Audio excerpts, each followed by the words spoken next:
There's going to be parts of this story of my journey to becoming a healer that hopefully you can connect to, that will really resonate with deeper parts of you and encourage you to know that I'm far from perfect. And I'm really revealing these deeper parts of me in vulnerability in hopes that we can connect more and in hopes that you can relate deeper to see yourself and how powerful you are.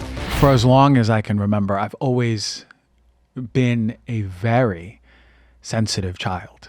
I've been sensitive emotionally to sounds, to being yelled at, to smells, to light, to scents. I've always had this gentleness to me, always deeply connected to animals, always having a place for my heart for even insects, just a softness. And I really believe I get that from my mom. You know, some things in life are inherent to you. Right? We're born with these qualities of spirit, not our personality. Personality being developed through life, usually as just a culmination of compensations, right? That are safe and unsafe. But really spirit. You know, when you see a kid before they really know their name, they have spirit in them. They have these things that will never leave them. And I think part of my spirit was to always be sensitive and gentle and connected. But so much of that, I think, was passed down because that's the reflection of how much my mom was. She was so open and so gentle and sweet and nurturing and warm. And then I always had this side to me that always wanted to do big and be big and be rebellious and do the opposite of what is sometimes working and do the opposite of what is popular for sure. And I think I get that from my dad. My dad has always been a man who has decided for himself to walk his own path, leaving Ecuador at such a young age, leaving a place with security, safety, familiarity to go to New York and forge his own career in fashion and dancing ballet and really going against what a culture in Ecuador would say is a man and making his own space in honoring his artistry as a human. So it's really beautiful because I think to myself how often we connect with our parents and take in their energy. Because you got to think, we're children and we're open and we're so impressionable. And then we connect to our tribe. And we're sponsored by our tribe and we see how they interact and we see how they interact with us and our siblings or each other. And this really lays a really powerful foundation. Now, I talk a lot about generational trauma. I've done a few shows on it.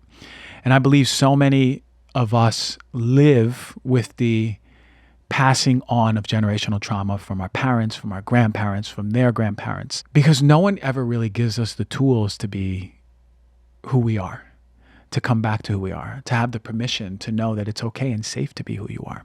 And I say come back to it. I want you to listen to this because I'm going to go back to my own story, but I'd be remiss if I don't at least want to give a gem right now. And when we allow ourselves to come back to who we are, coming back means to me more than anything, that child within. Coming back, when we say remember who you are, come back to who you are, oftentimes we're talking about that part of you that has been lost and so held back and so suppressed. And for me, that was the radiance, the full expression of the bigness, the full expression of the singing and the dancing, the full expression of the acting, all of my art, the painting and the drawing, the stuff that I used to do as a kid with no purpose or no goal, no worry about judgment from myself or others. And the things we begin to put into a closet as we get older and begin to lose that part of us, that joy, that inner child. And I, like many of you, lost that, as I got older. And the priorities change and traumas happen and we begin to hold different parts of us that are safe and unsafe. And a lot of my life I lived with anger, repression. The unsafe emotion in my household especially was anger.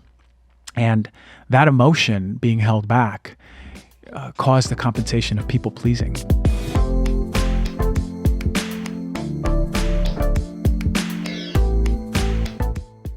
know I love magnesium, and the best magnesium that I found to date in all of my years behind this expertise is Magnesium Breakthrough. It's a life changer. This is one of the supplements that I use every single day without fail. I take it before bed. I take it once during the day. It's fantastic for sleep, mood, relaxation, relaxing the muscles, inflammation. And for those of you who haven't tried it, I want you to listen. This month, you get a free bottle of this best-selling full-spectrum supplement that contains all 7 forms of magnesium. Right? You're going to get exactly what your body needs in the right balance. Bioptimizers, the makers of Magnesium Breakthrough, they're offering a 14-day sleep challenge. For you, the Heal Thyself listeners, they're offering a free 14-day supply. All you have to do is pay the nominal shipping fee. Really, that's it. I'm serious. This challenge is simple. You try Magnesium Breakthrough for 14 days and see all of the changes, and you will see it because so many of us are deficient with magnesium. And your sleep and energy are going to be improved. You're going to feel good. After 14 days, you have nothing to lose. You're just going to pay shipping. If you ever iffy about this product, this is the time to do it. It's one that I swear by. It's amazing. It's amazing. To get your bottle, just go to magbreakthrough.com/DRG-free and enter the coupon code DRG10. That's it. Listen, they wouldn't be letting me give away all these bottles if I wasn't and they weren't 100% confident that you're going to love it. Again, get your free 14-day supply right now. Start the challenge and go to magbreakthrough.com/DRG-free and use the code DRG10. Don't miss the opportunity.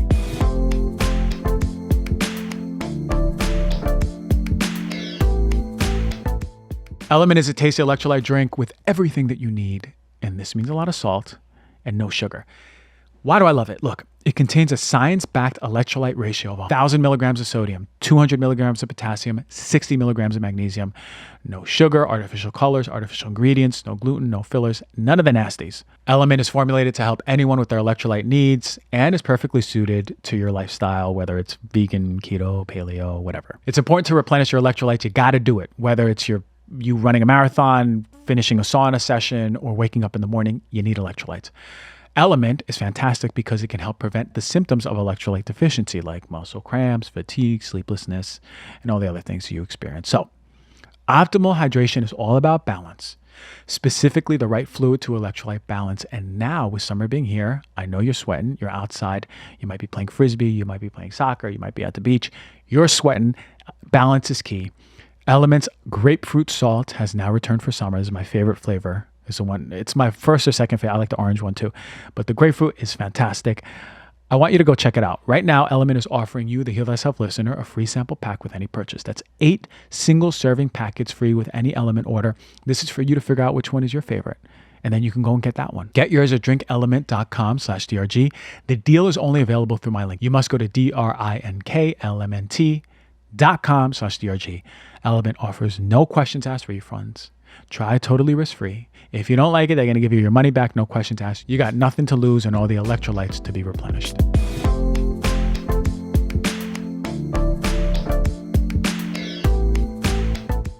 You know, a lot of us, if we're around a household that is walking on eggshells, some of us compensate and we sort of disconnect.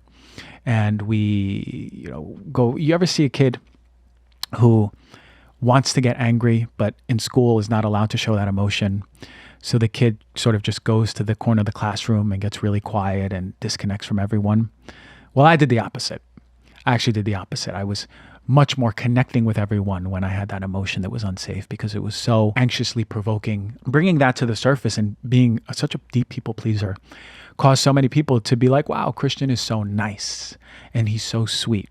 And ultimately, I do believe that's part of just my spirit of me as a person, because I remember I said I was always connected to all things.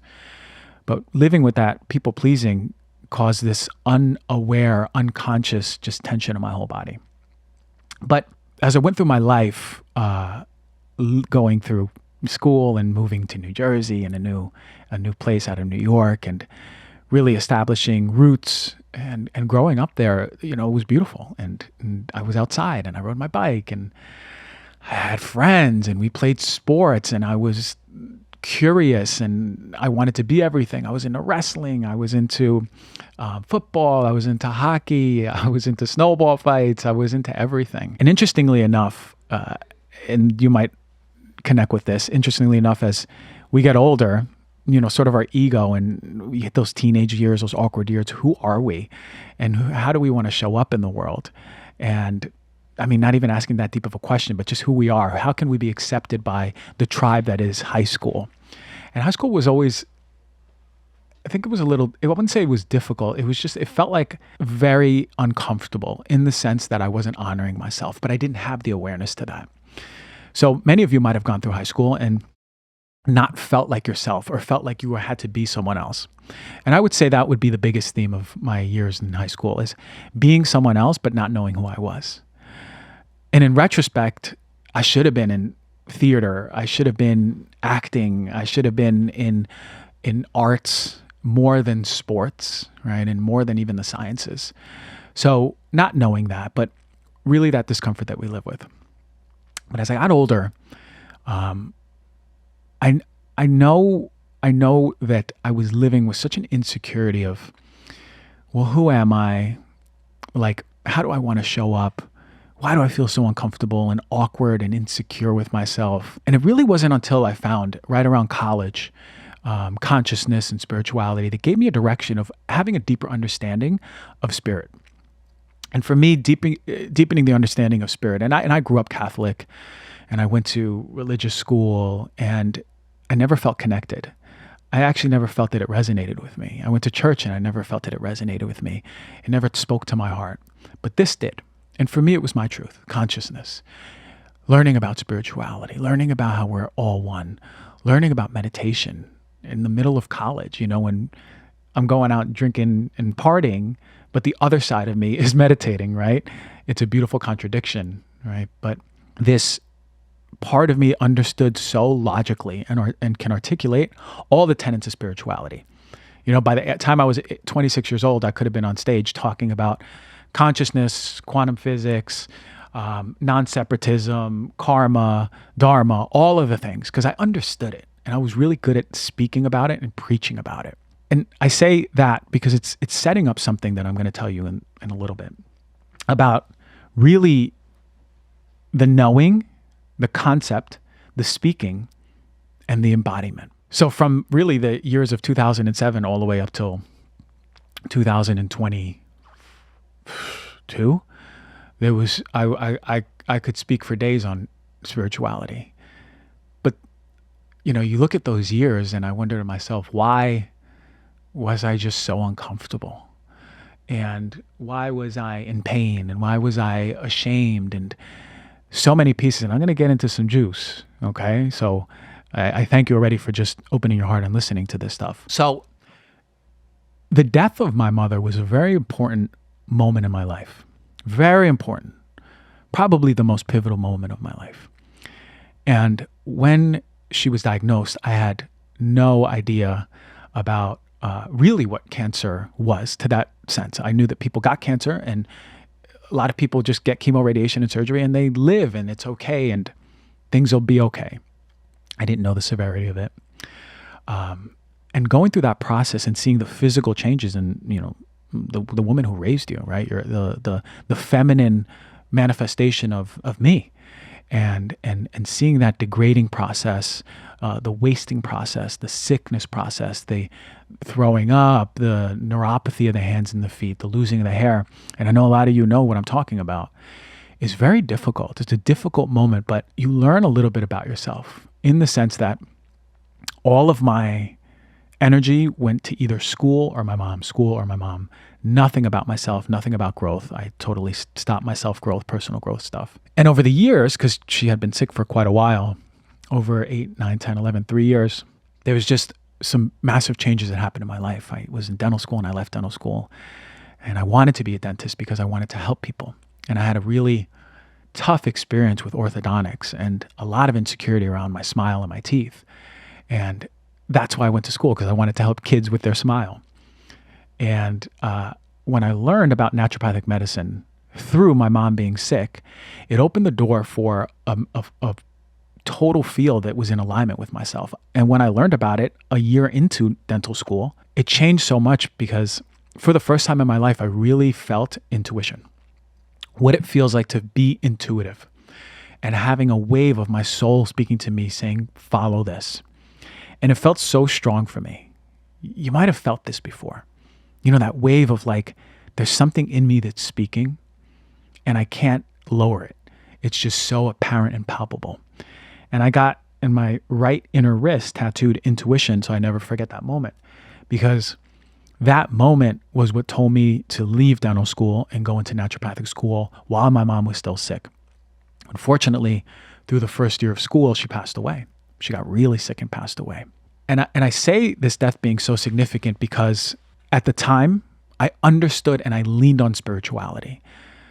I leaned on how important it is to understand that what life and death is, and how it's one apparent process in the now moment, and how beautiful death is. So for me, my saving grace was understanding the process of death even before my mom passed away. But still, this is what I relied on. And ultimately, I stepped into this role of being the strong one in the family, not showing emotion, holding my dad and holding my brother through this process, who was young at the time. And a lot of you may have gone through this, where you sort of have to put on a mask and be the strong one, and ultimately not allow yourself to feel. And because of that, there was destruction. It got really bad. One, the pain of not being able to express myself, or not feeling safe enough to express myself, or not wanting to bear witness to how deep the pain of losing someone you love is, ran a course for a long time, for 11 years. And it was destructive in many ways. So after she had passed away, I went through this experience of, okay, well, I'm the strong one. I'm going to show up this way. I don't cry. I started telling myself, it's just, death is beautiful. And I accept that my mom passed away without really cherishing who she was. And that was a deep defense mechanism. Now, what happened after that was totally out of alignment with myself. The pain that was there from that death was so apparent and so vibrant and living with me that it came out in ways that were compensating. And for me, it became sex addiction. I completely lost myself in the party scene. And look, I'm an extrovert. I was always one to be in the party scene and not be shying away from drinking or laughing or being with friends. But that energy changed after my mom passed away, because it wasn't about laughing or even partying and drinking and being with friends. It was more about, I can't be alone with myself. And the pain of losing a loved one had created this space of, I couldn't be alone with myself. And because I couldn't be alone with myself, I had to be with a woman. And for the next 4-5 years, I completely lost myself, completely. And there would be moments where if I was out and I came home and I was in bed alone, I would have an anxiety attack. And I would need to have a woman in bed with me. And that was very destructive, because you sort of know internally and subconsciously, spiritually and somatically what's happening. But when you don't honor what you know is happening and you do the opposite, you've created an own living hell. And for 4 years, that was an own living hell. And I had no control over it. And I went to therapists and I seeked help, because it was affecting my schooling. It was affecting my life. It was the most destructive period of my life. I not only hurt myself, I hurt the feelings of other people, which today I still, wish I can apologize to everyone. But the character, knowing who you are as a person, knowing how gentle, knowing how open-hearted, knowing how loving you are as a person, and doing the opposite, I promise you, is the definition of living hell. And I actually believe that's what symbolically, the Bible and other texts mean when they talk about hell. It's the figurative experience of living in a reality that is not you, and you know it. I guess the next question would be, what helped? Although I had this repressed emotion, I moved away from the sex addiction into, guess what? The dating apps came out, texting addiction. So all of a sudden I had all these dating apps, and it wasn't about sex. It was just about going on dates. And that lasted for a long time. But what I found is that the sex wasn't the end goal. It was always just the connection to the feminine. When you lose someone you love, the feminine, You yearn to have the feminine around you. You yearn to have that reminder of that warmth, that love in the expression of the feminine. So as I went through this whole process, wounded myself, wounded others, lived out of integrity, lived in really destructive place, I found what it was to be in community. And coming to California, I found a community of people, and this is why I talk about community so much, that have opened the space for me to be seen, be accepted, be loved for who I am, be fully with open arms looked at with peace and love and joy for my past. And my past was such a heavy weight on me. Knowing that I was so out of integrity for so long was such a heavy weight on me. And the beginning of that healing happened when other people accepted me for myself, accepted me for who I was, or who I expressed myself as, because who I was much even deeper than that. So the opening of that, of people who accept you, who love you for you, began my healing.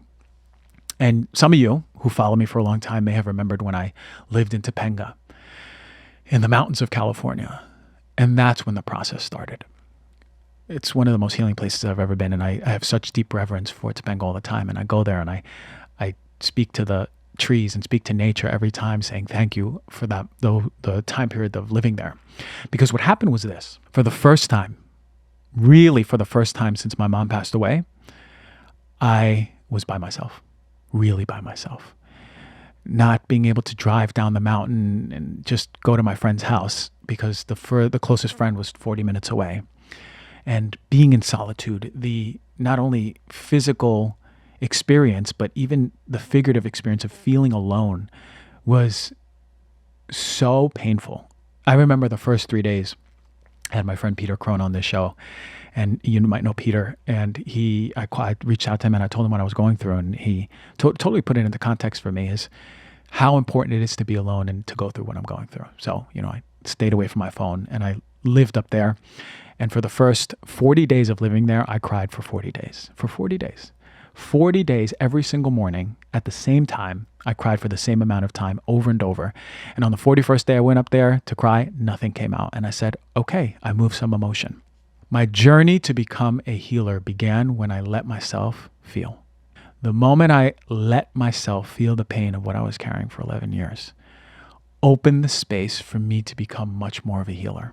Beyond talking about nutrition, beyond talking about toxins in your home, beyond telling you what to shop for and what's the best thing to get at Costco or Amazon or Target.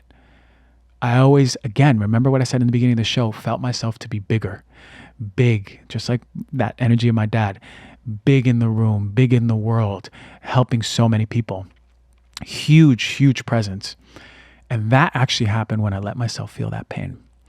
So as that pain started unfolding, so too this deep healing. And I'll never forget this moment where for one of the last days, I was standing on this rock and I had all this emotion flowing. And I've always been a visual person. I saw visions as a kid. I saw ghosts as a kid. If I close my eyes, I can hear things like medium type shit, right? So I'm over here and I'm standing on the rock and I see ex-girlfriends in the past that I've been out of integrity with, ex-girlfriends in the past that I've hurt. And then I saw a vision of my mom behind them and her arms around all of them and all of them smiling at me. And it was this moment of just deep forgiveness. When you get to see in front of you the visual manifestation of the people you've hurt by your own actions out of integrity, and you see the visual, energetic representation of them smiling, it healed me so deeply because in that moment, I've let go of the identification of who I thought I was in the past. The transgressions that have identified me and that I was holding on to had opened and the space had opened for healing. So not coincidentally, in the following year or two, oh my God, all of the emotions had all of the permission to start moving. So I would be asleep and I'd wake up at 4 a.m. with my body shaking and my body twisting and sounds coming out of me, like literally observing myself waking up for 5 days in a row having an exorcism. And this exorcism was really that, an exorcising of demons, of pain that I was holding in, emotions past the sadness, the anger, which I've held back through people pleasing for so long, moving out of my body. The fear of sometimes generational trauma being observed in the household, moving past, right? The sexual repression, which I'll actually go into in a moment, which is actually a really important one. Growing up religious, growing up in a household where sex and sexuality was taboo.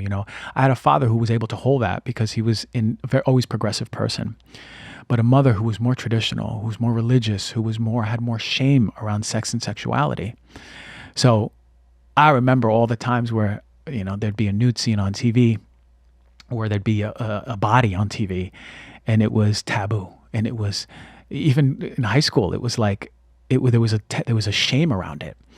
And that shame manifested in my own experience with my own sex and sexuality.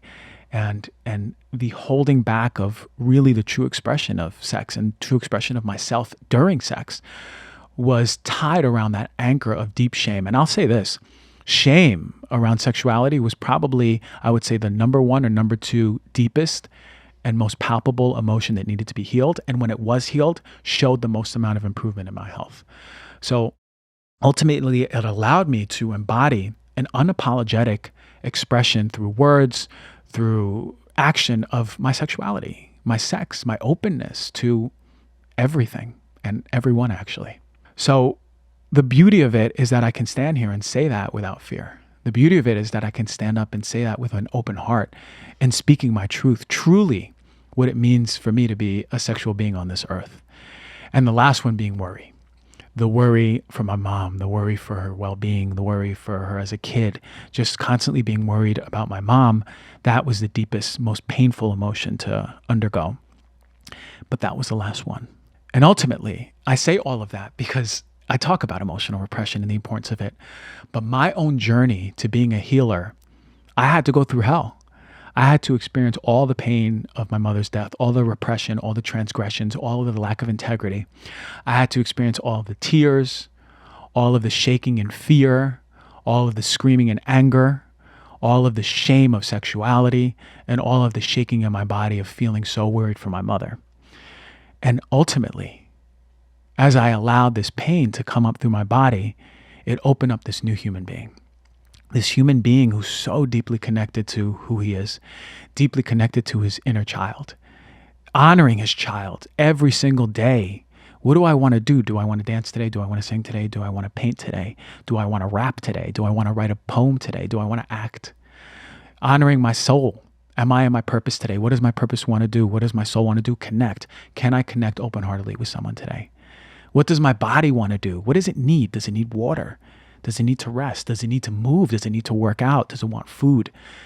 Because of the pain and the hell, the figurative going through the mud of those deep emotions and allowing them to move through me, I was able to come to this place where I can truly call myself an open-hearted, powerful healer.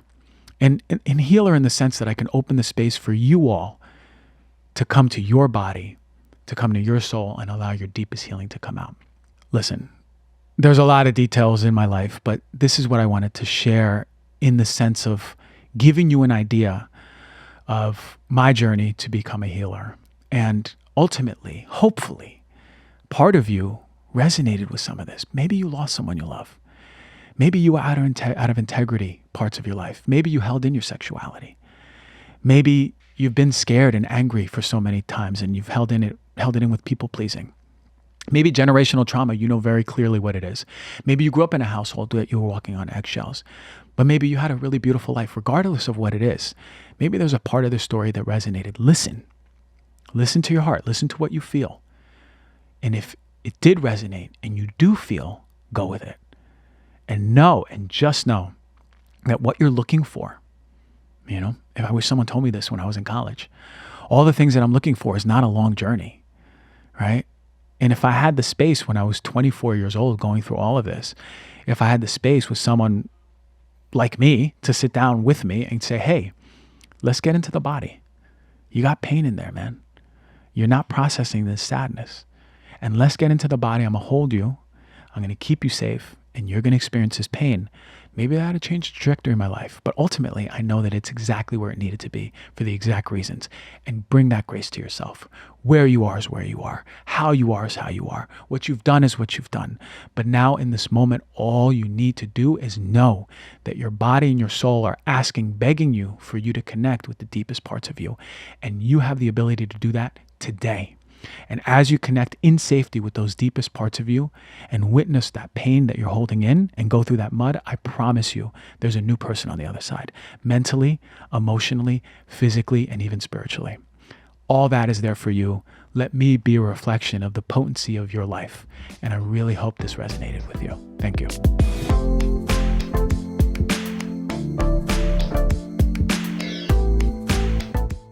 All right, everyone. You know, I've been talking about repressed emotions for quite a while, right? And I talk about how it looks in the body, where it is in the body. And when it's released in the body, it moves through these energetic channels in the body and you're expressing it.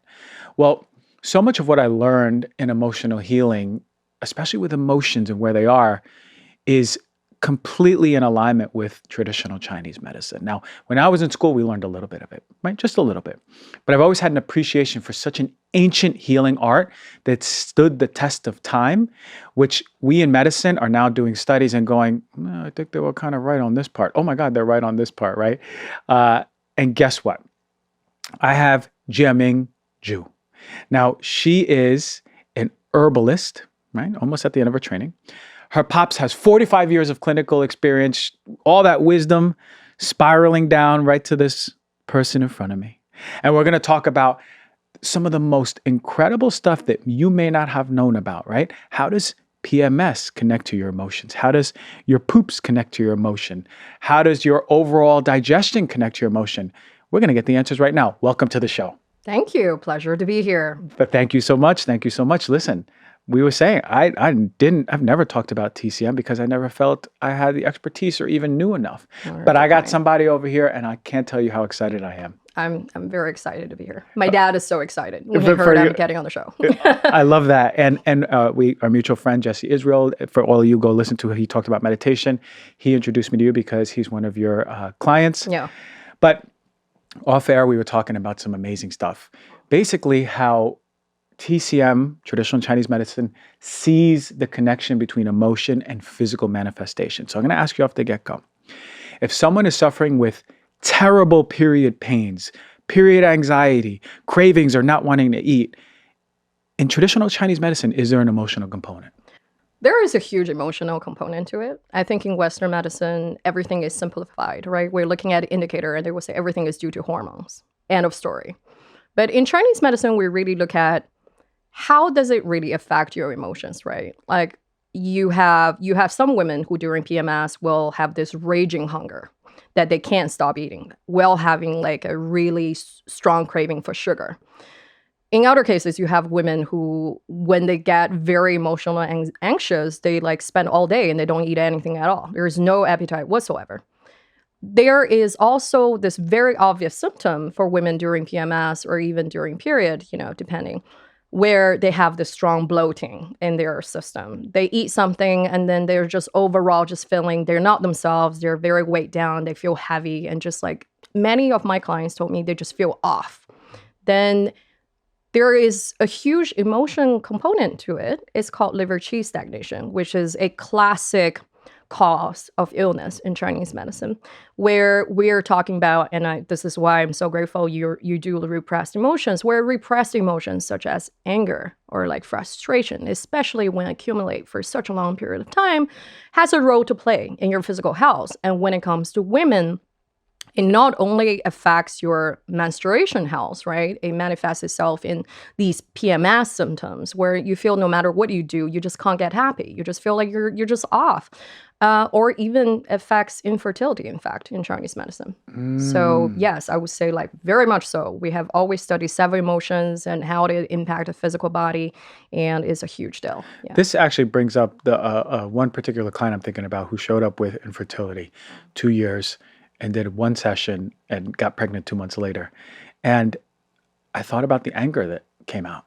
She had a lot of anger and it was very potent. Other emotions, but I remember the anger being so potent for her. And you're saying that it can affect liver. Qi stagnation is another way of saying anger stagnation in the liver. Yeah. I think also there is, I would like to call it repressed emotion in general, right? Which is a very prevalent actually emotion among AAPI community, where we grew up being taught that you're not supposed to exhibit your emotions so openly. So there is no release. Then what happens is that you're not in touch with your emotions. You're kind of feeling like, I'm not supposed to feel this way. When there isn't an immediate release of your emotions, right? Our emotions also need release. It's just like menstruation. It just needs like exercise. If you don't have that, what happens is that they become stagnant in your body and they concentrate in the liver qi channel, which is the reason why for women, a lot of people complain about their boobs being very sensitive, or in some cases, people feel like, oh my God, they become rock hard. I can't even touch it. And in some cases, as you go develop and grow older in life, in Chinese medicine, breast cancer has everything to do with liver qi stagnation, because that is the beginning sign of something becoming very stagnant in the channel, because also liver is where we store blood in Chinese medicine concept, and menstruation has everything to do with blood. So wow, I'm thinking to myself how we don't even look, because I worked in oncology. Yeah. First of all, we don't even talk about emotions. We talk about stress, but it's to this extent. Are you stressed? 1 out of 10 at work. Are you stressed? 1 out of 10 at home. Okay, maybe go for a walk and exercise. Right. But it's not like, well, okay, hold on. You need to remove those emotions, just like you said, as natural as menstruating, Right. defecating, right? Yeah. We need to express those emotions. Yeah. But we never talked about, is there an emotion in the liver that is connected to breast, cystic breast, tender breast, and ultimately breast cancer? Yeah. And again, maybe it's 30 years before we do a whole study. Maybe it's 300 years before we do a whole study that really confirms this. But I fully believe that there is an emotional piece to breast cancer and all cancers. Yeah. Actually, I'm positive that there is. Okay, so we think about when we say qi, right? For the newcomers, and this is a new concept. Right. What is this liver qi stagnation? What's not moving? So whenever the driving force of liver qi stagnation is really repressed emotion, right? When we feel we're not able to release that emotion on time, so to speak, the qi that flows in the liver channel, which by the way goes from, it's very confusing for most people. Like the channel is different from the organ. It goes from like the feet literally through your genitals and up to your breast. This is the reason also why for men, there are lots of men who have these like hanging balls issue that they always like have to rearrange their genitals. That is related to qi stagnation as well. So when your emotions become repressed, you should know the signs. And one of the earliest signs, and I would like to say this because we live in LA, road rage. Yes. Where you feel like you just want to crush the person next to you using your, I don't know, Prius. Like it's an uncontrollable feeling. You're like, I'm not like this usually. Why am I feeling like this? You're feeling hot all of a sudden on the head. You might be having ear ringing randomly. And some people have irritable eyes. They feel like my eyes are always red. I always have to rub it. And one of the most common issues, which I have heard a lot from my clients, is they're like, when I breathe, I feel like I can't get the qi fully. Like I can't breathe fully. There's a sharp pain when I breathe. And then they do their annual physical. There is nothing wrong with them. Or a lot of people say that I have this, like, I feel there is this pain and inflammation right under my chest, between my rib. What is that? That is it's called hypochondriac pain. And it is a classic symptom related to liver qi stagnation. So Chinese have really figured this out for 2,500 years, that emotion, when it's repressed, or, different kinds of emotions, we have 7 of them, can get you sick. And it was interesting when I was in college studying philosophy for my undergrad, and I studied Descartes, and the French apparently learned maybe there is a relationship between like emotions and your physical body. I was thinking, that's not right. We've had it for a long time. Yeah. So yeah. I love that. And when we think of the connection of the liver and how it expresses in that road rage, right? Yeah. shout out to the show Beef we were talking about, the fantastic Netflix show that there's a lot of parallels on traditional Chinese medicine, as you mentioned, in pretty much all the episodes. When we go back, and it's all, I feel so many cultures are so repressed, right? Where it's part of the culture. And I see that a lot in Asian culture, right? You have to be quiet, you don't really talk back or express. I don't see a lot of expression. So when I saw that show Beef, I was like, wow, this is generations of cultural repression. And he's in that car, for all of you who watched, he's in that car in the parking lot and he goes, I can't take this. And he just snaps. It was like generations of just snapping and has this road rage. And I was like, it's not just that culture, it's so many cultures.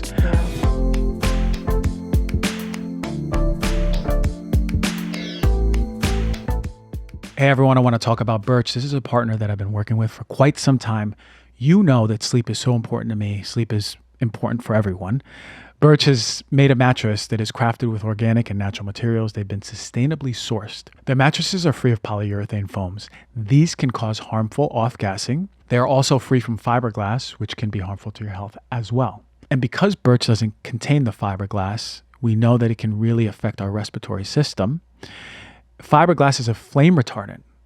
And as it's removed from these beds, it's allowing us to sleep in a healthy way. What that means is that we're not breathing it in through the life of the mattress. It's causing disruption in our respiratory system, our immune system, and ultimately our hormones. I've had my Birch mattress for 2 years now, and I love it. What I love most is how fast I fall asleep, how the bed holds me, my pressure points, how I'm not sweating throughout the night.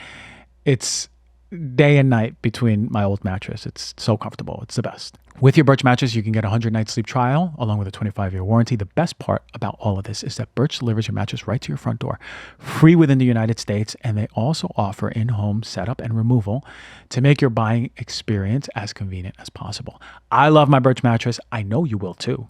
If you're looking for a new bed, check out birchliving.com/healthyself. You're going to get 20% off the Birch mattress plus 2 free EcoRest pillows.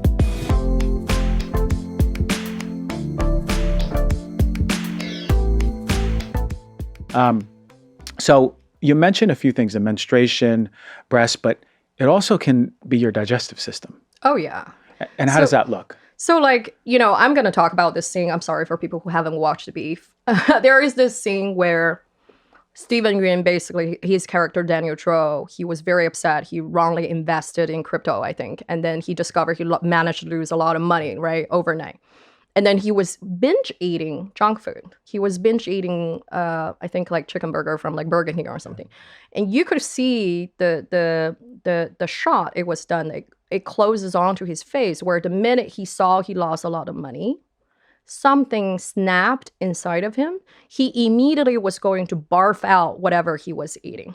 And then what was really painful to watch was that he was trying to suppress it. So you could see how his muscle tensed, his face, flushed, his eyes were almost in tears, and he was trying to flush down this food that he bought with money when he wasn't that well off. So, when I saw that, I was like, oh my God, Dad, that is classic liver qi overact on stomach. It's a symptom where your emotions, usually repressed or anger, that you just stuff your eating, your feelings, right? We say eat your feelings. The feelings will not just stay inside your body. At some point, you're not able to control it. It will rebel. And the rebellion of the liver qi, which goes upward, by the way, because in Chinese medicine, every organ has a different qi and they has a different direction. It goes upward. And what happens? You barf. You vomit, or in some cases, people have this intense acid reflux, or, when it affects other parts of the digestion system, some people have intense bloating. If you think about it, people who eat at their desk, people who don't take a proper lunch break, who feel like, oh my God, I must stare at my laptop. Right. Most of these people have really bad digestive problem, and liver qi and liver stagnation has everything to do with that. And, if you don't address it over a period of time, it's going to become what Chinese medicine call a deficient problem, which means it becomes a chronic issue. I see. The stagnation becomes a deficiency at some point, because I've heard about kidney deficiency, liver qi. How does someone who has that liver qi, emotional repression, stagnation, how does their poop look? Oh God, I love the poop. I commented so much when you when on your Instagram, I think you uploaded this page of different poop. I'm like, someone finally did it. The poop page. Yeah, I love the poop page. And so there are two types of poop. That's classic liver cheese stagnation poop. One type is your poop look like pebble. They literally look like little pebble, right? You're like, why do I poop like this? Why do I poop like a dog or I poop like a goat or something? That's a classic liver cheese stagnation type of poop. The other type is, and if this is you're the type of person who goes to the toilet to poop all the time before you're about to do something that's anxiety ridden. Or you're the type who sometimes one day has loose stool or diarrhea and one day has constipation. You're just like, what is happening to me? I'm just interchange. That is a classic liver cheese stagnation thing where it interchanges and you're just like, I don't really know what's going on. Yeah. It's funny, in medicine, we call that irritable bowel syndrome. Yeah. Right? We have a name, but we don't have a medicine, right? Yeah. Because it's deeper than that. And it's funny because when people are diagnosed with it, they go, you're just stressed, but we don't really have a medicine for it. It's sort of a diagnosis of exclusion. We take colonoscopies and endoscopies and we figure out, oh, there's nothing that we can do because it's not celiac disease or this or this or that. Yeah. And we finally just feel like, I guess it's IBS. But on a deeper level, we're talking about some emotions that are stagnant. Yeah. And in this case, we're talking about the liver. Now, for me now to understand this, because this is sort of a new concept to me in this part, liver cheese stagnation, is that always anger or is it all the emotions?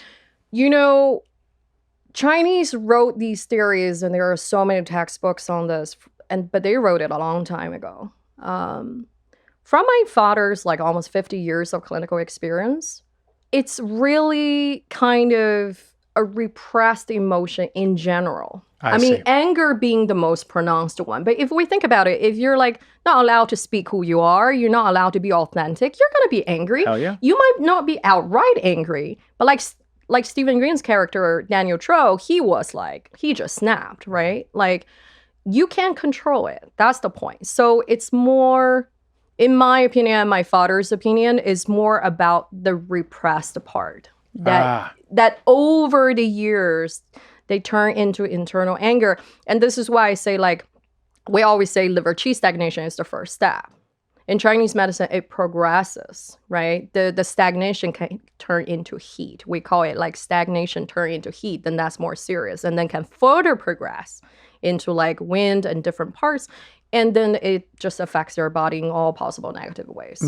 I see. So to understand, because I need to repeat things to understand, we have, there's some that may theorize in your liver, that's anger. Yeah. But you're saying that anger is an overarching emotion due to persistent repression of just not being able to express yourself, which is variably different for different cultures. Yeah. But throughout the whole world, we're still repressing people for not being themselves, right? We're not allowing people to fully be expressive, and we know that. So I see. So in the liver, that is just a manifestation of it. That can look like, you said, heavy PMS symptoms, breast issues, digestive issues that can come upwards, like you were saying, or manifest in our bowels as you were saying, sort of constipation dry. Like a pebble. Yeah. And or oh my God, I'm so nervous, I'm anxious, I can't control it. Got to go to the bathroom, IBS. Yeah. Wow. Okay. This is so interesting to me because what a deep reverence I have for such an ancient medicine that now makes more sense to people, right? Where we're just okay, maybe we should have done a study on this, right? When we think about the main issues that people are dealing with, so much is in the digestive system. Yeah. I would say probably when I was in practice, the most people complain about gut issues. But a lot of people after that were complaining about skin. Acne, eczema. I showed you a little bit my psoriasis patch here. Yeah. What's happening when things like that are manifesting on the skin from a TCM perspective? As a person who spent a lot of time in academia, I tend to talk too much. So I would try to keep this as simple as possible. It's a great question. So digestive system is usually seen as the root cause in Chinese medicine for skin issues. There is digestion. There is also your favorite, lung qi, lung meridian. because we say lung is related to the skin. So it's usually a couple of things related, but usually people have skin problems. In our experience, you definitely have digestive issues. The reason is because a large part of skin issues is due to Chinese medicine, say either heat or damp or cold, but dampness being the biggest thing. So whether it's psoriasis or, other things. Think about dampness is a little bit like the Vancouver weather. Yeah. Where it rains all the time. It might not rain that much, but it's just constantly dreary. Imagine that weather inside your body, right? We talk about mold. That weather can give you mold. That weather can give you a bunch of bad things, especially if Chinese medicine also believe that you were born with a, nine body constitution. So if you're like me, unfortunate, and born with the dampness type, that means your internal dampness, when the weather is like a Vancouver weather, correspond with the outer environment. That's the reason why people will have eczema, which is the biggest thing when it comes to dampness. Or in some cases, you will have this kind of systematic acne, cystic acne, is more due to stomach heat. So especially with women, when they say, usually if you think about where they are, it's located under the chin or is kind of in this area. That's where stomach meridian goes. So that's, for different people, depending on what your born body constitution is, it manifests in different ways when it comes to skin issue. And one thing is for certain, though, is whether it's eczema or is cystic acne or something else, or just this strange itchiness, you feel like, usually people have skin issue really bad in the spring. I don't know about you, but usually people with eczema just always itching all the time in the spring. It's because the outer environment, which we call in Chinese medicine the big universe, because we as humans are like the small universe, right? You interact. When the outer environment is damp, your inside is damp, it corresponds. And when it's windy, which is also a huge driving factor for skin itchiness. So this is all when people say that, oh, why in Chinese medicine you guys only do personalized Chinese medicine? You only do one person, one formula. Not like this person has psoriasis. I give 100 people this formula. Right. Because you as Christian has a different experience from me. Let's say even if we have the same condition, you're a completely different person from me. Your experience, your insight, your history thus far matter. And they all matter when it comes to diagnosis in Chinese medicine. That's why we ultimately always value customized herbal formulation. I understand that. So theoretically speaking then, would a person, if they have a certain constitution internally, not do well in the constitution externally of the experience in the weather? Okay, so I will answer that with a question.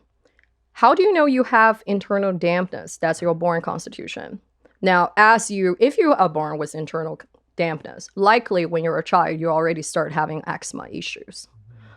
In some cases, if you're also young deficient, it's also very possible you start having asthma very young. Right. So a combination of that, if you grew up in a place like Vancouver, that's a double whammy.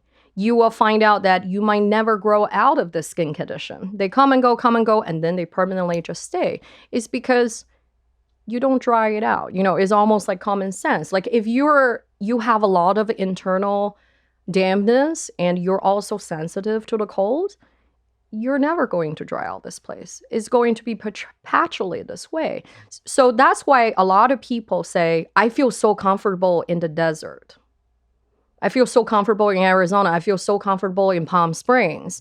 That's likely because you have the dampness body constitution and you just feel glorious when it's dry because the outer environment dries you out. Yeah. Makes sense because just talking from my own experience, I had eczema as a kid. I had asthma as a teenager. I have psoriasis patches in my body. And I do horrible in rain. Yeah. If it rains for more than 2 days, my body is terrible. My energy is terrible. I get way itchier. Psoriasis acts up. I mean, I could never, ever live in the Pacific Northwest. And it is so true. I love dry, hot weather. Yeah. Like desert hot, I never overheat. It's like perfect for me. Yeah. it makes so much sense why certain people are like, oh, I can never live in the desert. It's too hot. And I'm like, you're hot. And I'm like, I'm always cold. This is great for me. Right. It's more than just like our thyroid, right? There's a deeper constitution. So that begs the question then, you spoke about the dampness. What are other, I know there's 9, but what are like some of the most common constitutions that maybe people have? And how does that look for predispositions to diseases? So another one is yang deficiency. So I think, and I totally agree with you. I think there was an episode where we talk about the importance of childhood. Mm-hmm. Your house as a child has everything to do with your house as an adult. Chinese medicine, like Chinese culture, is all about generational accumulation of culture and wellness. So yang deficiency in a child and in an adult doesn't look that different, actually. If you think you're the type of person who have cold fingers and cold feet all the time, even when it's like sometimes not even that like cold outside, you're like, why am I cold all the time? The minute New York starts its fall season, you're immediately wearing your down jacket. Are you that person? That likely means you're yang deficient. And also yang deficiency could mean constant perpetual bloating. It could mean perpetual loose stool. You go to toilet more than once a day. You sometimes go up to like 2 or 3 times a day. You're just like, and then if you look at your poop, which I'm a huge fan of poop looking, it's shapeless. Oh, wow. Or when you try to flush, it turns into a dust. Right. It has no shape because there is too much water retention in it, right? So people like that could go all day without drinking. They're just not thirsty. Or in some cases, they're always thirsty around the lip, but if they drink, they just like take one sip. They're like, I'm really okay, because you have so much coldness and waterness in you already. And unfortunately, the American culture and the diet we give to children these days, a lot of ice cream, a lot of like ice drinks, right? Ice pop all the time, regardless of season, could really make a child develop even more. If a child is already having yang deficiency as a kid, you will make this a perpetual body constitution state as they grow older. I see. So, I would talk about another body constitution. It's called qi stagnant. So we talk about liver qi stagnation. Some people are born with qi stagnation, which means they just tend to be more irritated. I'm talking about, I will focus more on personality. Have you met people who are just perfectionists? Many. That's qi stagnation likely. That nothing will make them feel good. They like turn around and they try to do everything with their life. They do their annual physical. Everything is good, but they're just like, I don't feel great. I feel like I'm not in control of myself. That is likely a qi stagnation body constitution. There are like 9 of them. And my recent nerdy favorite one, which is pretty sad, is the allergy prone body constitution, which happens to so many children these days, where they're newborns and they develop this really intense eczema.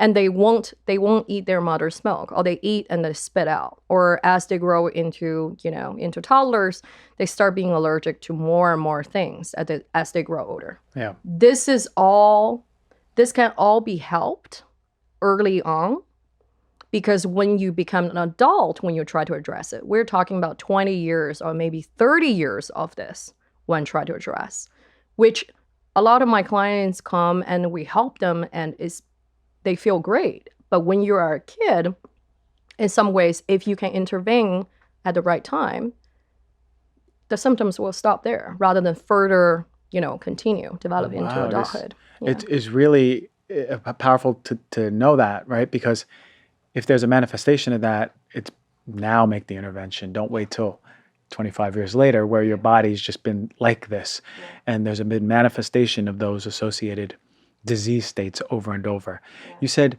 yang deficiency. Is there a yin deficiency? There is a yin deficiency. I would describe a rock and roll lifestyle. That's yin deficiency in adulthood. You could be born with a yin deficiency body type. Yin deficiency means your water and your fire within yourself is not balanced. You have not enough of water. You just have, then by comparison, you have too much heat. So it's a deficiency state where You have like weakness in your like knee and your lower back. When you're like 30 years old, you're like, why am I having like perpetual knee pain and back pain? I haven't even injured myself. You're probably not great, you know, in sexual functions. In terms of that is a big part of indeficiency. You're like having like spontaneous sweating situation in your palm around 4 or 5 in the afternoon, having a low grade fever around then. So for example, if we talk about indeficiency adulthood, menopausal women have indeficiency, right? Which is why Chinese medicine has been working with in menopause for a very long time. Not everyone is the same, of course, but I would say like a majority of women, when they have all the menopausal symptoms, is due to the fact that when you enter menopause, your ind becomes deficient. And you said rock and roll lifestyle. Does that mean that they're just very on the go, fiery, because they're not just balanced with their water? Is that what you're saying? So for example, I'll talk about the rock and roll lifestyle, which is not what you're born with, but due to lifestyle, you can become indeficient, where if you burn the midnight oil every night. I see what you're saying. You're overproducing. You're not getting nourished. You have sex way too often. Or Chinese medicine has a very particular way of having sex. What is too often? Last time I saw the book, I'm like, whoa, that is very often. So when they say very often, they mean the rock and roll, like all the time, especially having sexual intercourse when being drunk or being intoxicated. You don't take care of yourself. You barely eat, but you're just like still creating, you're still producing. That could easily lead to a yin deficiency condition where, you know, the typical case we see after getting the symptoms is really you have no tongue coat on your tongue. It's just a red tongue. There is no tongue coat. And the person's like, I feel tired all the time. I'm just feeling like, I have a back pain, knee pain. I have like tinnitus. I feel like I'm only 40, but I feel like I'm 70. I see. That's when you should really be concerned. You feel like your vitality is threatened. You're not feeling up to your age. You're feeling a lot older. I have so many questions now. This is leading me to the, because it's funny, because as we think about these deficiencies or constitutions, it just, I envision like archetypes of people that we may see. Like there's everything that you mentioned, like the person that, I'm like, oh, I know that person, the person that looks like this or does this, you know, and it's just so interesting that TCM has already connected those dots a long time ago. One thing that has always interested me is semen, right? The release of semen, Jing, if I'm correct. You're totally right. Is there, I believe, what's the philosophy around that? There's a certain amount and then you just deplete it over time. And then I want to go into the part about what is the appropriate sexual release that we were talking about. How do we stay strong and not imbalance our internal constitution, if I'm even saying that right? You're totally saying it right. So Jing in Chinese medicine, I think in English they just translate it as essence, right? It's a word you're born with. So that comes from your parents, which is why in Chinese medicine, for example, pregnancy preparation is very important, which means you don't just go and then have sex and expect to have a healthy baby, right? You prepare, you make changes on your diet, you might do some herbs to really get rid of some of the health issues you might have. Then when you're really at the healthiest point you can be, you then become pregnant, right? So we will always say, like, not that the women carries all the burden of pregnancy, the man is equally as important, in fact, when we talk about it in Chinese medicine. So the Jing, when you release the semen, that is the Jing out of you, for men, for example. However, here's the thing. If you're a healthy person, that Jing will be replenished. However, if you have sex 20 times a day, that Jing is no way to be replenished, especially if you have sexual intercourse when you're drunk, when you're on drugs. This is the worst type of, because Chinese see sex as a sacred thing. Right. You should be in mind and in body with the partner who you're having a secret, sexual intercourse with. So when you're intoxicated, this affects your semen quality, in fact. And I think we all read the reports how globally sperm quality has been on the way down, right? Has everything to do with lifestyle, has everything to do with your drinking, with your smoking, with people doing drugs. It also has everything to do with sleep, whether you allow yourself to replenish that yin, to allow your body to replenish itself. But if we think about these almost seemingly basic functions you do in life, you eat well, you sleep well, you exercise. How many of us are actually doing it consistently? Very few people. So it's not a surprise that Jing, the sperm quality is on the way down in some ways. So if this person who's not eating well, not sleeping well, just not taking care of themselves, and then they have a kid, are you saying that their Jing essence is passed to the kid, but at a poorer quality? So I think in this case, Chinese medicine is not so different from Western medicine, right? We do genetic testing before pregnancy for that reason. But genetic testing give you certain answers. What we have discovered in our clinic study, and also I think there is a research paper out there, parents in particular who have allergy issues, who have asthma issues, when they don't have these issues taken care of, and when they have a child, the child has a very high likelihood of having the same issues. So with the IVF on the rise, which I think is a great thing, right? It helps people have kids. But one of the things is when you have that much of hormone in you, and then when you give birth to the kid, the hormone is just out. What do you think is going to happen to your body? Which is the reason why a lot of women find postpartum, they feel off. They suddenly start having, they didn't have allergy before, now they have allergy. They didn't feel like, why am I having like clumps of hair coming off like 6 months after giving birth, right? Those are all related issues that these are not, I think in American society, we are taught since a young age that we need to earn our places. We need to work really hard, especially for minorities. It's like you got to work extra hard to earn your places. So what happens is we don't take care of ourselves and we overproduce. So it's no surprise that most of us are not healthy these days in Chinese medicine's field. Yeah, makes sense. Well, when we think about, and you mentioned hair loss, and that's one I wanted to actually talk to you about. But we think about just how we are so unhealthy, and then having kids. Yeah. And then surprised when the kid is, we think it's just like a vacuum. Like we're going to have a kid and we feed the kid healthy and it's going to be fine. No, it's sort of a reflection from us. Yeah. And which is why, and even when I was practicing in my medicine clinic, I was saying, oh, you want a kid right now? We're like, let's hold on. We're going to wait at least 6 months and get you and Pops together, get clean you up really. Right. Hair loss is something that a lot of men, even women, are suffering with now. Right. What way does TCM see hair loss? What is the root of hair loss according to this perspective? What I hate about TCM, is that there is never one answer. I see. This is the reason we call pattern differentiation. It's literally how we diagnose, and there are different root reasons. One of the most common reason though is blood deficiency. And when Chinese medicine called blood deficiency, it's not that you're anemic. Now, although if you're anemic, you're definitely blood deficient in Chinese medicine. But in many cases, you're borderline. And when you go test, they're like, you're fine, but you might be still blood deficient in Chinese medicine's view.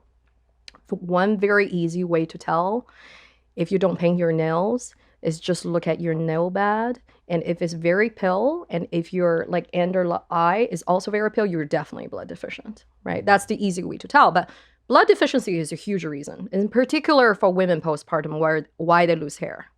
Hair is made of blood in Chinese medicine's gross, general concept. So if you don't have the blood to nourish your hair, what happens then is your hair turns gray, and then most importantly, they fall off. And they fall off in chunks because you gave all your blood to create a new life. So you yourself, depending on how hard the liver is, don't have much to begin with. And when in Western medicine, in gynecology, we say, you will be fine, right? In this country, we don't even have much of a maternity leave. We just say, women go back to work, you are just recovered. We're not robots. Yeah. You guys have done great work in naturopath medicine, and we all know that your body is not a robotic machinery. You don't press a button and immediately go back, reset. Yeah. You don't reset. And depending on your health condition before getting pregnant, some of your health issues will likely become permanent. So that is very important. For man, I think kidney qi deficiency is a huge reason for why people are losing hair. You're spending, again, you're overproducing, you're burning the midnight oil. Yeah. You don't sleep when you're supposed to sleep. This is particularly the case, I think, for men, and I have seen that in creative industry. When you have to come up with content, you feel like your job is to create, and you need to create. How do you create when yourself is not perfectly functioning as a human being?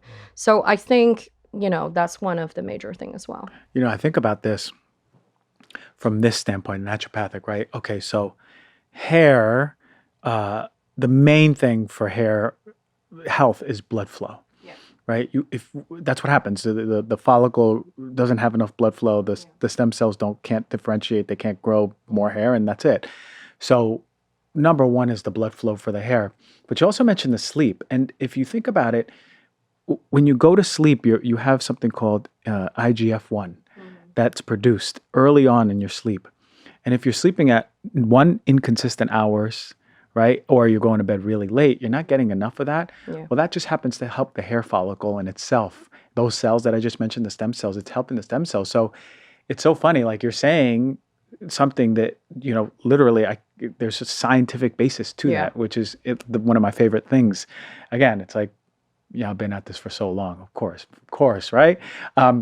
Okay, all the viewers and listeners, I want you to go to a mirror.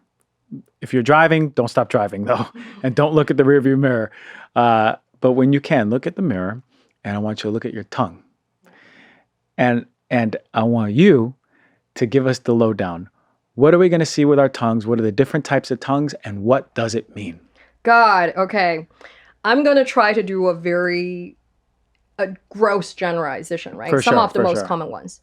If you have teeth mark, likely teeth mark around the edges, likely you might have like a fat tongue. I would say like your tongue is fairly wet. Don't do this after you drink like a lot of water. It won't work. It's important to look at tongue right after you get up. That's when it's accurate. Before you teeth brush, before you do anything. If you look at your tongue, it's somehow still very moist and it has teeth mark. Likely you have spleen qi deficiency. That means you have digestive issues. Likely you go to toilet more than once a day, or you tend to have diarrhea. You eat something random, immediately you go to the bathroom. You feel tired all the time. When raining weather happens, you just want to stay at home, watch Netflix all the time, right? That's a type. Another type is if you look at your tongue, it's really dry. It has no coating. When I say no coating, is literally your tongue is just a red piece of meat and there is nothing covering it, and it's like dry and it's not really that big. Likely that's deficiency. So menopausal women tend to have that tongue. If you're a 40-year-old man, you have that tongue, you have deficiency. That definitely affects your sexual function. It's probably not great, has not been great. You're probably having like vitality problems. You're just like not filling up to it. Your creative juice is no longer flowing, right? You feel like you're just drying out. Another type is you look at your tongue, is dirty. It has this very greasy, thick coating. Now, if you wake up with a tongue like that, and especially if the greasy coating is yellow, that means you have a lot of heat and you have a lot of damp. Now, for women, for example, who are very prone to UTI, you have UTI all the time. You have UTI last month, you have UTI again. It's just itchy, and then your vaginal discharge is weird, and you're just like feeling whatever off, right? And your under armpit smell is really awful. Likely you have a tongue like that. It could also mean that your digestive system is just not there. So for people who have skin issue, yes, especially for a long period of time, you could have a tongue like that. But also, if you are used to eating only meat, if you're only eating like meat and you don't really exercise and you're just like eating like all these good protein and fat all the time, you don't eat as well, and you certainly don't necessarily exercise, to that often, you will have a tongue like that as well. So that would be my very simple summary of a few common types. But tongue diagnosis is a whole thing. I'm sure. Yeah. So, but like these are some of the common ones. Yeah. I'm sure. So if you're looking in the mirror right now and you see any of that, that's a place to look now, especially because you mentioned like sort of like what's happening, what we may be suffering with if our tongue looks like that. I seen, who was it? I think it might have been like one time Miley Cyrus she did a photo shoot and she had her tongue out in one and I saw her teeth marks and I go, wait a minute. I just learned this in TCM. I had to go back to my notes and I was like, oh, this is what might be happening going on with her, right? So it's interesting when I see people stick out their tongues and I'm like trying to diagnose them from afar. And I'm like, okay, what's going on here?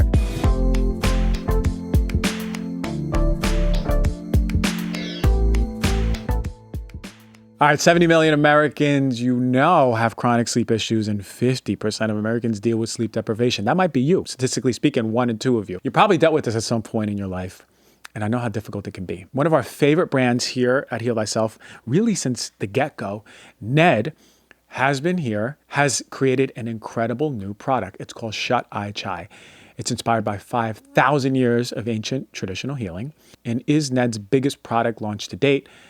It's the Mellow Super Blend Latte for sleep, and it combines adaptogens, aminos, functional mushrooms, and magnesium. Seriously, the best ingredients out there.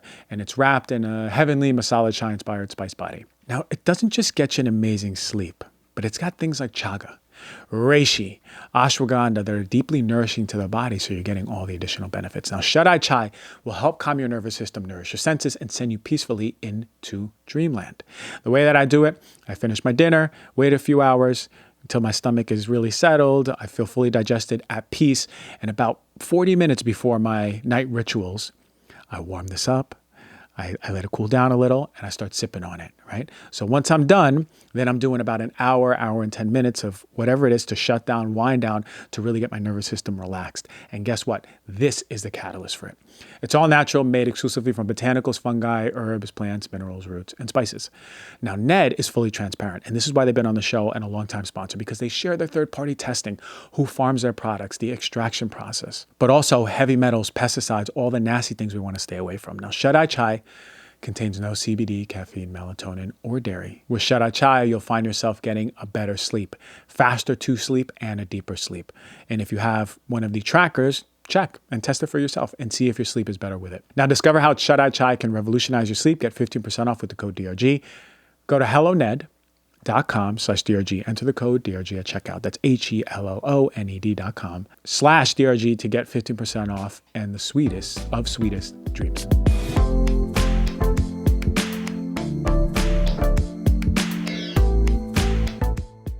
Is there anything else you can see in someone's face? Yeah.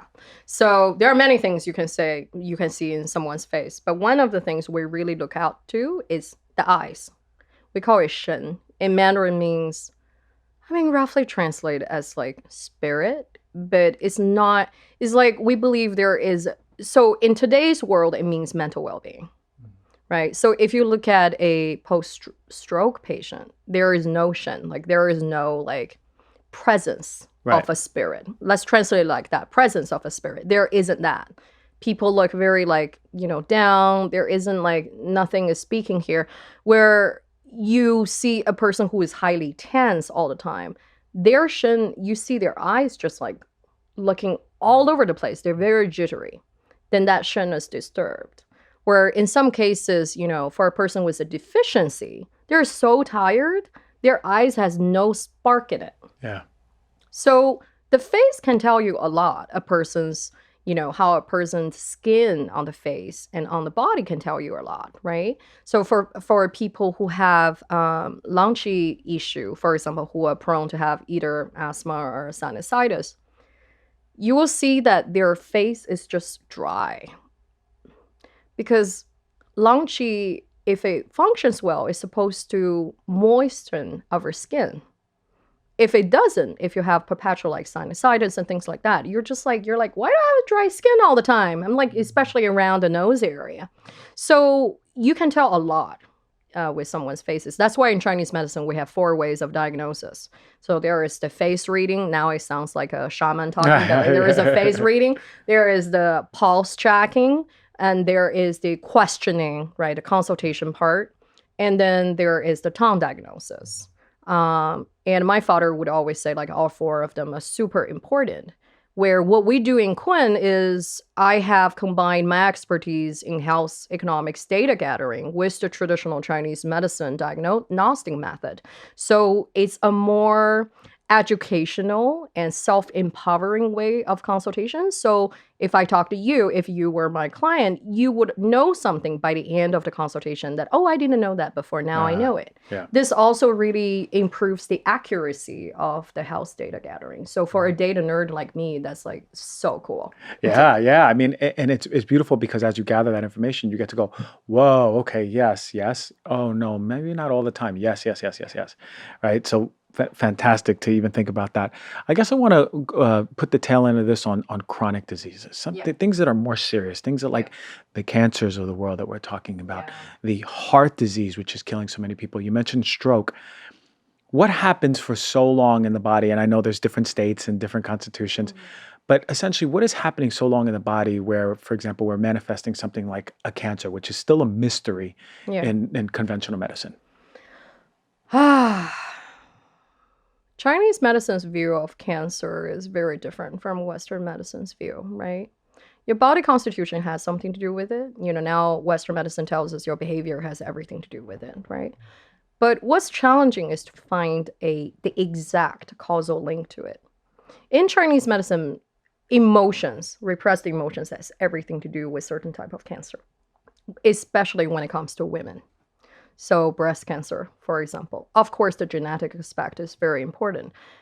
But just like how menstruation impacts your fertility, your menopause, it impacts these ovarian cancer or like, breast cancer. It's linked. So I'm very fortunate to have clients globally. I want to use her as an example. She is a post-colon cancer. She's recovered, but post-colon cancer patient in her 70s. And what happened to her was that she was doing everything right, the doctor told her. But still, due to the surgery side effect, she still couldn't control her bowels, which to a 70-year-old, otherwise healthy woman, she can't even leave the house, right? And I'm in the field of like health economics and longevity study. You know that if an elderly senior can't leave the house, that has everything to do with everything that will go wrong in their health. So what Chinese medicine's view in terms of helping her was to look bigger. In Western medicine, we look at what is the goal for treating cancer. No cancer is the goal. Yeah. I think that's an incredibly limited view, right?